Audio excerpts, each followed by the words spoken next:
أعوذ بالله من الشيطان الرجيم بسم الله الرحمن الرحيم. Le cheikh explique, il dit que Allah subhanahu wa ta'ala, il dit au messager, au prophète, il l'appelle par cet attribut, cette caractéristique noble, du fait qu'il est un prophète, al-Nabi.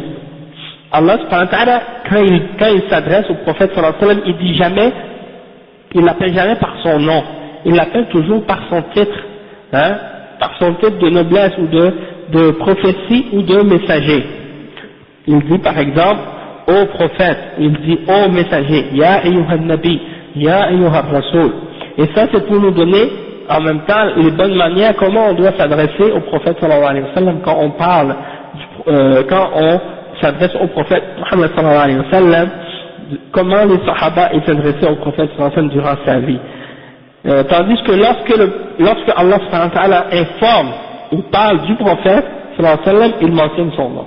Mais quand il s'adresse à lui, il l'appelle par son titre. Donc il donne des exemples de ça, comme le verset 40 dans Surat Al-Ahzab, il dit « Et Mohammed n'est pas le père d'aucun d'entre vos hommes ». Ou bien le verset 144 dans Surat Al-Imran, « Et Mohammed n'est qu'un messager, il y a eu avant lui d'autres messagers ». Et donc ça c'est dans le sens que Allah il nous informe et il nous parle du prophète. Il ne s'adresse pas à lui, donc il le mentionne en mentionnant son nom, d'accord? Et lorsqu'il l'appelle, il dit ô messager, ou bien il l'appelle en disant ya ayyuhan ar-rasul ou ya ayyuhan nabi, là il utilise son titre et non pas son nom. Et Allah il a blâmé les Arabes, c'est-à-dire les Bédouins, lorsqu'ils venaient devant la chambre du prophète, les chambres du prophète sallallahu alayhi wa sallam, qui étaient ces maisons, qui étaient collées à la mosquée, ils venaient puis ils appelaient Ya Muhammad, ils criaient comme ça, Ukhruj ilayna, ils venaient puis ils l'appelaient, ils criaient fort, ils disaient Oh Muhammad, sors, parce qu'ils ne savent pas dans quelle maison il est, ils ne savent pas où il est, donc ils l'appellent pour lui dire de sortir. Ils n'ont pas de manière, c'est des bédouins, ils viennent du désert, donc ils ne savent pas eux les règles de politesse et de respect envers le prophète sallallahu alayhi wa sallam, sont déjà un peu rudes dans leur manière. Donc ils sortent et ils disent Ya Muhammad, ukhruj ilayna, c'est pas des gens raffinés, donc non c'est ça.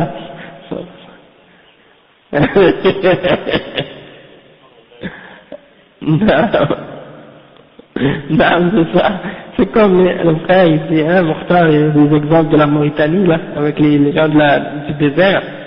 Et non, c'est comme ça. C'est parce que le fait d'être éloigné du monde et le fait d'être toujours avec les chameaux ou bien avec les animaux, ça rend le tempérament un peu dur, Tandis que les gens de la ville, ils ont habitude plus aux règles de société et puis comment agir avec les autres et tout. Donc c'est ça. Et le prophète Muhammad sallallahu alayhi wa sallam, il y a une manière de s'adresser à lui. Et les bédouins, parfois, ils réalisaient pas cette chose-là. Donc, il y a des exemples où les bédouins ils arrivaient sur le prophète sallallahu alayhi wa sallam et ils lui disaient oh Muhammad, donne-moi ça, ou bien ils lui parlaient comme si c'était n'importe qui. Et donc Allah subhanahu wa ta'ala a voulu faire leur éducation par le verset dans Surat Al-Hujurat, les premiers versets qui sont mentionnés dans cette sourate-là, à partir du verset 2 jusqu'au verset 5. Allah subhanahu wa ta'ala il mentionne les règles de respect et de politesse qui devaient être adressées au prophète sallallahu alayhi wa sallam quand on parlait avec lui. Il dit par exemple oh vous qui avez cru, n'élevez pas vos voix au-dessus de la voix du prophète et ne haussez pas le ton en lui parlant comme vous le haussez les uns avec les autres, sinon vos œuvres deviendraient vaines sans que vous vous en rendiez compte. Ceux qui auprès du messager baissent leur voix sont ceux dont Allah a éprouvé les cœurs pour la piété. Ils auront un pardon et une énorme récompense. Ceux qui t'appellent à haute voix de derrière les appartements, les chambres, la plupart d'entre eux ne raisonnent pas. Ça c'est les bédouins qui faisaient ça avec le prophète sallallahu alayhi wa sallam quand ils arrivaient à Médine. Et s'ils patientaient jusqu'à ce que tu sortes à eux, ce serait certes mieux pour eux. Allah cependant est pardonneur et miséricordieux. Donc ça, c'est tous des versets qui ont été donnés pour montrer aux gens la bonne manière envers le prophète sallallahu alayhi wa sallam, comment parler. Ils ne devaient pas l'appeler de la même façon qu'ils s'appellent les uns les autres. Oh Muhammad, hein, ou toi, comme si c'était son ami ou quelqu'un dans la rue comme ça. Non. Donc, Allah subhanahu wa ta'ala, il leur a montré les bonnes manières à ce sujet-là. Et bien entendu, les bonnes manières envers le prophète sallallahu alayhi wa sallam, c'est durant sa vie et après sa vie qu'on doit les utiliser. Parce qu'il y a des auteurs contemporains qui parlent du prophète sallallahu alayhi wa sallam, hein, a'udhu billah, parmi des modernistes, ou bien parmi des orientalistes et des islamologues. Parfois ce sont des gens qui se disent même musulmans. Ils parlent du prophète Muhammad sallallahu alayhi wa sallam sans aucun respect. Ils parlent de lui comme s'ils parlaient de n'importe quel homme. Et quand ils mentionnent son nom, ils disent jamais sallallahu alayhi wa sallam. Et ils disent son nom, son prénom, comme si c'était n'importe quel parmi leurs amis dans la rue. Hein? Et ils disent, il y en a qui l'appellent même comme les kuffars, Mahomet, au lieu de l'appeler Muhammad sallallahu alayhi wa sallam. Et Mahomet, hein, certaines personnes m'ont dit que c'est le contraire de Muhammad. Parce que Muhammad, c'est celui qui est glorifié. Mahomet, c'est-à-dire, il n'a pas été glorifié. Et eux, les Français, ils l'ont dit à l'envers justement pour que ça ait cette signification-là de celui qui n'a pas été glorifié. Hein? Mahomet. Et ils disent Mahomet. Ils n'ont pas fait ça par hasard. C'est bien réfléchi pourquoi ils ont fait ça. Et la culture française, la façon comment elle est faite elle a été établie pour détester sur la haine et le combat de l'islam. Depuis les croisades jusqu'à aujourd'hui. Et il continue encore sur cette voie-là aujourd'hui. Même si c'est recouvert par une petite couche de droits de l'homme, mais en dessous il y a toujours cette guerre contre l'islam qui reste dans leur cœur, bien éveillée. Et donc, c'est grave.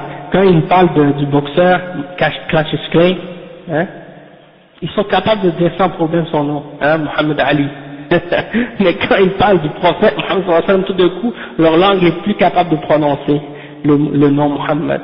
Et donc ils sont pas capables de le dire, ils sont obligés de dire Mahomet. C'est bizarre, hein? Quand ils parlent d'un boxeur, ils sont capables de le dire comme il faut. Quand ils parlent du prophète, tout d'un coup, leur langue devient fourchue, ils sont plus capables de le prononcer.